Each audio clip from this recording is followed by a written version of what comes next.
யாரு விமர்சிச்சிட்டாலும் நீங்க அமைதியா இருப்பீங்க, யாரு விமர்சிச்சிட்டாங்களோ அவங்க காணா போயிடுவாங்க அரசியல்ல.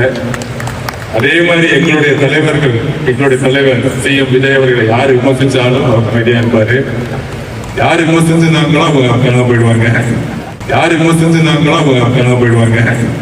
ஓகே, இன்னொரு பக்கம் விஜய் வராரு, பெரியார் அண்ணா எல்லாம் சொல்றாரு, காமராஜர் எல்லாம் சொல்றாரு, இந்த 96க்குள்ளதான் அவரு வராரு.